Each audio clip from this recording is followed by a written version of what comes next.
Hello, everyone. I had been taking a break from Panzer Corps, and I'm continuing to do that for a while. But I was talking to Soren, and Soren threw down a gauntlet saying that difficulty mode I had suggested was impossible. Uh, you know, uh, just so that's why he wasn't willing to do it. And what I kind of discovered when I was doing it, it's incredibly hard. I agree with him. Honestly, I kind of, how did I feel? I was kind of like, are you sure, Soren, that it's not possible? Because for some reason, I thought it was very possible to do this. Um, it's very hard for me to do a live play. It would take a lot of practice, and I just didn't want to put that effort in. But I did stumble across a way to do a live play of double field marshal, double Rommel, Manstein, and dice chess. Um, and Soren didn't think it was possible, and I wanted to show him it's very possible. This is extremely robust. There's a couple of tricky things about doing it. Cloudy weather on turns 5 and 6 means you'll take some damage that's unplanned, and it makes taking this objective slightly harder, but it should still be fine. The other thing is it's very mathematical how to solve a map like this under such extreme difficulty settings. Your strength points on your unit matter a lot because you're going to sacrifice them systematically. Um, so one of the things that's really tricky is this hex, and you have to account for rugged defense. So rugged defense is very important. It's one of the most important things when playing. I'm going to call this Soren difficulty. To play on Soren difficulty, your entire energy is going to be directed towards rugged defense management. It's super critical. The reason is on dice chess, you're gonna have a lot of guaranteed damage. It's nice. Like, what's really great about dice chess is you have a very confident understanding of what the damage output will be. It's not so nice with rugged defense. So it's all about how do you manage rugged defense. Uh, so I'm going to show you how to do that. It's actually kind of simple, but there's a lot of tricks that you need to keep track of, and there's lots of movement tricks that you need to keep track of, and you need to make sure that each unit is precisely where it needs to be at the exact right time that you need them to be there. And there might be some improvements I missed. I found this to be fascinating. It's like a mathematical puzzle that you have to solve. Very complicated. I'm going to speculate. So I'm gonna throw a I don't know, a stake down here. I think in a couple of years this could become a very popular way to play Panzer Corps. It's a very different experience. I know dice chess is extremely unexplored. In fact, I have a lot of questions after trying one scenario with it. My first question is, how does rugged defense work in dice chess? Because it seems like just in my playtesting with rugged defense, the damage is not extremely different from normal damage. So I find that interesting. So there might be some like hard barriers in dice chess relating to rugged defense. I'm not sure. So maybe there's less risk than you at first think.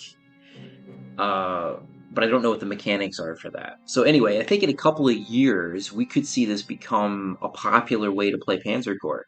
But I would argue the reason people don't play dice chess is they're normally playing on Rommel, Manstein, Field Marshal, or whatever. And frankly, those difficulty levels are too easy at this point. And I think if you had dice chess with it, people would get bored. But I will say this on extreme difficulty settings, I'm going to call this the Soren difficulty setting, and ultimate mode, I think dice chess is extremely interesting. Uh, I think it changes the way you think about maps. I actually got, I'll be honest with you guys, I invented new ideas on how to tackle this map because it turned out to be um, pretty challenging to solve this map. So there's two major issues. There's rugged defense, and the other one is the Air Force. because we have dice chess, I found it extremely difficult to deal with the Air Force, but I had an intuitive idea, and I will show it to you. And it's an extremely effective use of mobile AA. So let's show this replay. Oh, I have this at the wrong movement. Pause, please. Okay, I had this at the wrong speed. I will try to point out all of the little details as they happen. There were so many. Okay, it just can we rewind? I had it on hyperspeed, so this is the problem with replay. Okay. It's very important you put your scout here because you need to grab enough prestige to buy another unit. Because I don't have enough. I can buy one unit on this extreme difficulty, but on turn 2, I can buy another one. There's nothing new here. You're going to take 1 point of damage, which is acceptable. What is nice is you don't have to worry about the RNG of taking extra damage, so it makes it simpler in some ways. Oh, wow. Okay.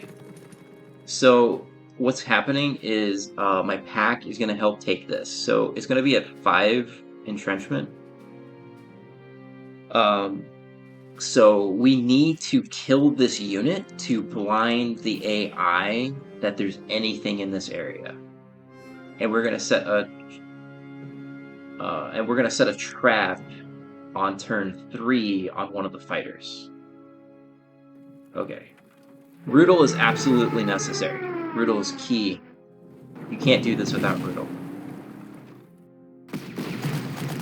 Why is this so fast? Oh, order of attack matters. By the way, I got a rugged defense, and it wasn't that bad. It was barely different from a normal attack. Why?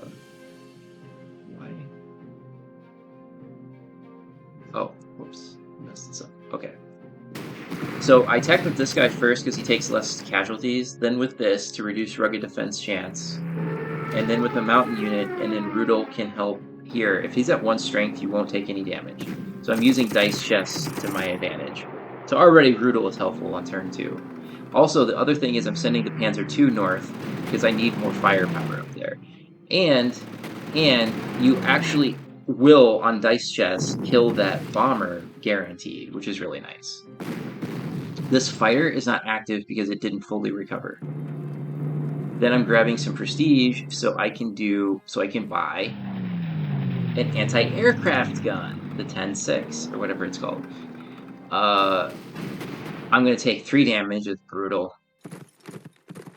It's absolutely brutal.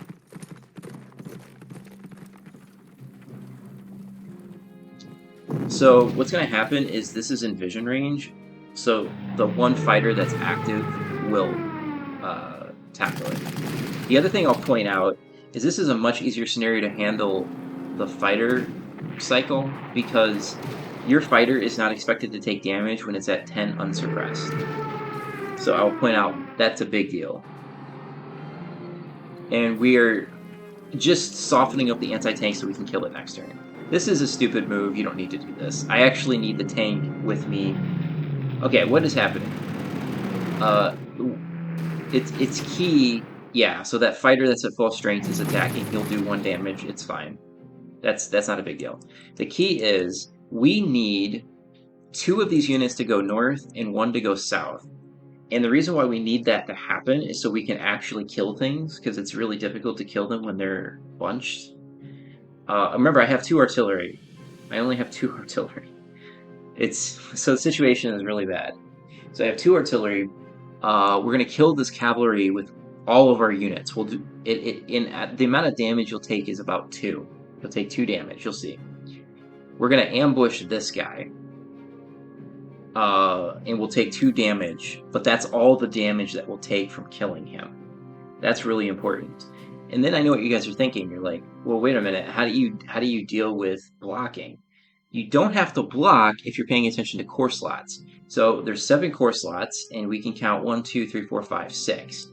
If you push this guy out of the city and don't kill him, it means that you have 7 core slot units, and it sets you up for killing the main attack wave in a more safe manner. The problem is it's slow, so you have to de-entrench these 3 guys. This guy's less of a problem because he's at 10 strength, but taking these guys out is really hard, and you'll see how I solved this problem. It's a math problem. So that cavalry spots my infantry, and we're going to lure it in. Now, I'll point out that this fighter is going to just constantly hit this guy until the final turn. So he's never going to take damage, so it's amazing. This guy is going to fly back, and I know exactly where he's going to go. This is knowing that there's an ambush happening, and I'm preparing to kill that tank. So if you know the map perfectly, you can really efficiently kill units. This is no damage. See, since there's no entrenchment, you don't have to worry about rugged defense or unexpected damage from a high roll, because that's not happening. I'm moving him over here to the airfield to put him in a safe spot so I can actually kill things or damage the fighter, because the fighter is going to go to that airfield. So that's a 16 strength tank, and in an ambush it will do 2 damage apparently. So the cavalry doesn't attack.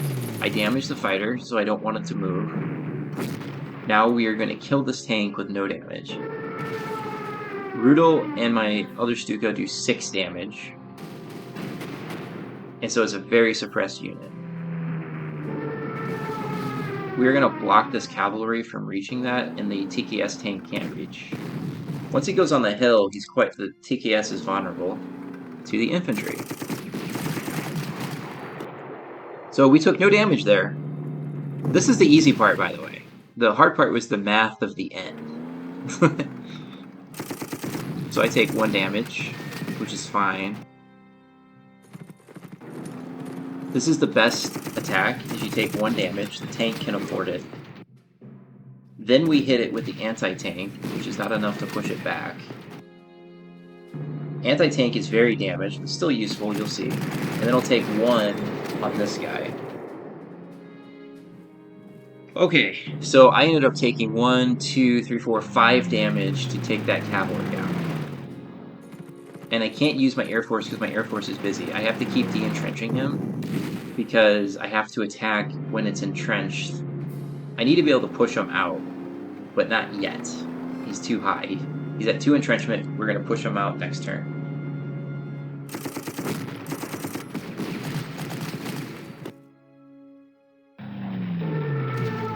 Oh, and I had to soften him up. That's right. I think it's only like 16% chance of rugged defense. So actually, my strategy is not robust if we get a rugged defense there. Well, it might be, because I could have waited to attack. I think I could have waited to attack, and I think it would still work. The reason why you want clear weather on turn 5 and 6 is so you can kill the TKS tank efficiently.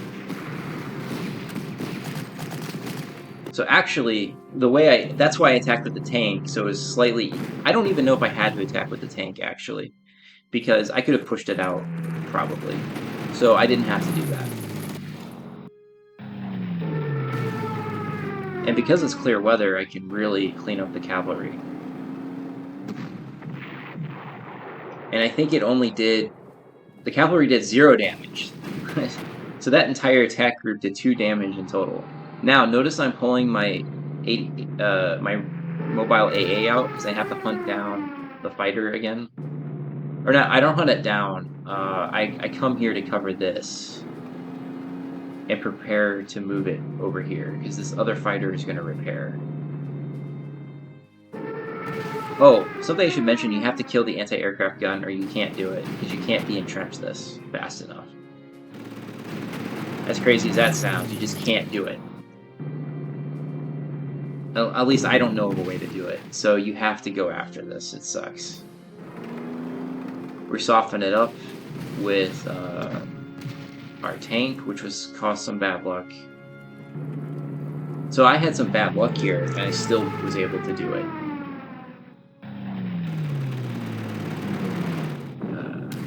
Yep, we have to start so the fighter bomber's job is de-entrenchment. My fighter's job is attacking one of the two fighters. And the other tactical bombers clean up. I need that airfield up north so I can actually resupply my tactical bombers who have narrow range.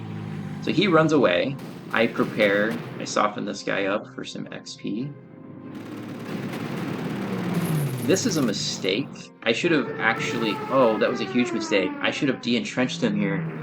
There's an improvement that now that I look upon this, because I don't have to hit this fighter because it's damaged. I have to go after this.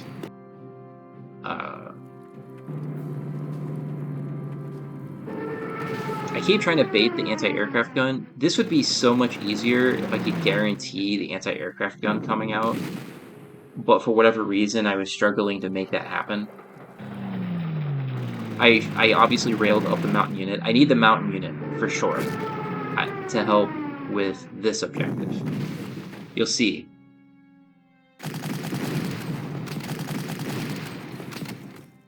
So already, my regular infantry is extremely vulnerable. Extremely vulnerable. So I should have been de-entrenching. This is a huge mistake. Oh, this map is so easy. Never mind. It's not really a hard map. If I was de-entrenching with the fighter here, then you don't have to worry about rugged defense at all. That's my bad.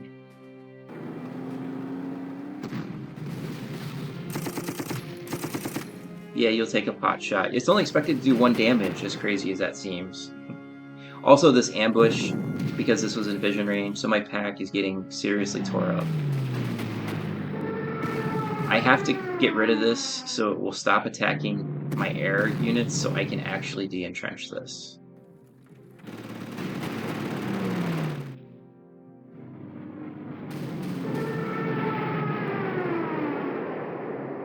Okay. It took 11 turns for me to figure that out. If there's a faster way to do it, let me know. I just couldn't pull it out for whatever reason. This is a mistake. Oh, that's another improvement. I didn't need to move the infantry up yet. Oh, okay. It's a lot less dangerous, because when I play tested it, a rugged defense does 6 damage to me. If he's at 7, I think you're fine. And he does 5 to the tanks. Oh, that's another mistake. Okay. Oh man, I'm looking at this and it's very obvious how I could improve. And in fact, there's no risk at all.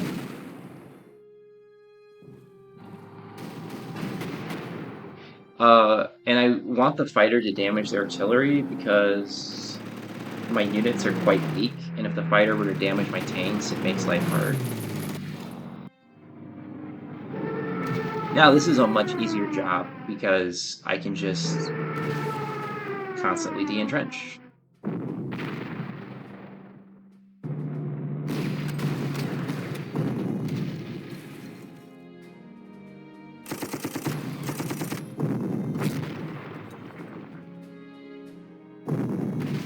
So yeah, my tanks are getting quite weak. You don't mind if that gets hit with artillery. Its job is basically done.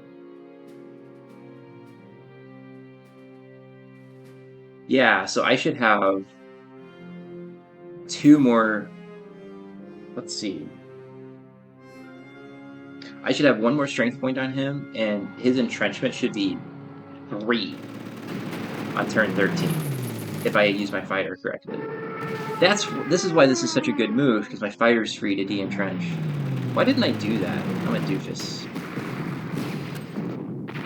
I have to get rid of this artillery. And it conveniently goes in the woods for me.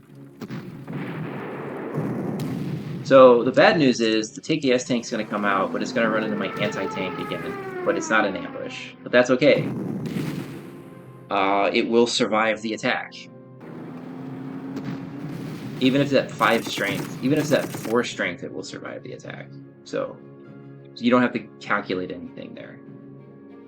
Now my units are very weak, but this guy is going to be at 4 entrenchment. So, and I need to save the artillery to actually be able to suppress it and move it out of the city, so I have to do these risky rugged defense chances. If he's at 7 strength, it's not a big deal because he won't die, I don't think, on a rugged defense. And these have to be at 6 at least. It's possible they might actually take 6 damage on the rugged defense, so maybe 7 is better. My rugged defense testing is 5 damage. This doesn't matter at all, the damage, you're just trying to get the objective, and then you suppress, and your damage output and suppression output is expected to push them out of the city. So it's guaranteed. And then you run away, because there's an active TKS tank that will hurt you, and this infantry blocks it from reaching your artillery. I sacked this tank to de-entrench it. This all works very well. Also, if for whatever reason you need an extra de-entrenchment, you can use the scout and it will survive. Then the fighter gets distracted by my fighter bomber, which is really nice.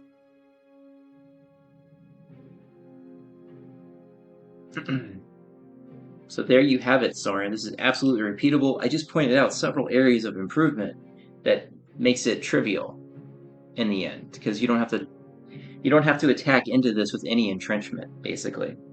And then that guarantees that you can shove the unit out. Okay, and cloudy weather doesn't matter. It just means these guys are, 2 points weaker, maybe, but that's still enough to push them out. So yeah, I think this will become popular, this difficulty setting. I think the whole dice chess is extremely unexplored, and there's mechanics about it I don't understand, and I don't know where you would find this information from. So I want Soren to eat his hat, and he is now obligated at some point to do another playthrough on what we'll call Soren difficulty. Double Field Marshal.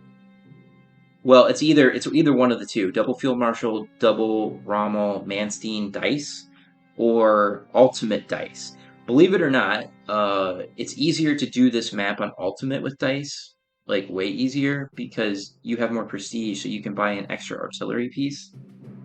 What I would do is I would buy 2 10.5s, I would buy an extra regular infantry, and then I would buy a mobile gun.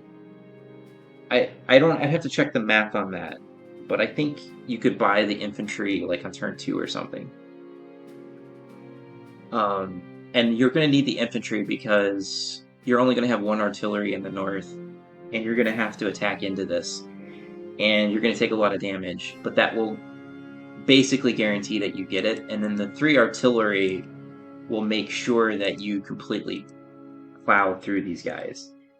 You need to kill this extremely quickly.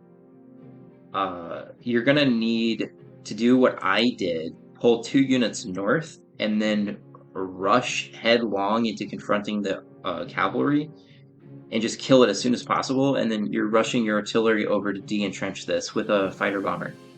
And actually, if you do it fast enough, you'll be able to rail transport up stuff, and then you can send your anti-tank up. I think it would be possible on Ultimate mode. I mean, we already know it's possible on Ultimate mode, but it should be more possible with dice chess, right? Like, Soren would easily find a way to do Ultimate live play on dice. So I think Ultimate live play is not possible. I think it's not possible unless dice chess is activated. So that's a difficulty mode. I'm curious to see if people switch to that, or the Soren difficulty with dice. It's very tough in the beginning, but like I already think the next map will not be that hard, in my opinion. I think part of the reason the next map is so hard is the RNG screws you over, but I think things are a lot less scary if you know what the damage output is. Okay, I just wanted to show this to you and make Soren eat his words, and I want to see what his thoughts are and what I showed here. It is absolutely possible to consistently show a live play of Soren difficulty with no reloads. Even with cloudy weather, it's absolutely possible. And rugged defense and madness. Okay. The damage output is insane on your unit. Damage input on your units is insane, but who cares? Like, you're probably selling one of these. You should probably sell this guy. And these guys are in great shape. Even your mountain unit's in pretty good shape. And you're getting mobile AA. That could be used as bait next scenario, actually. Anyway, I'll leave it here. Bye.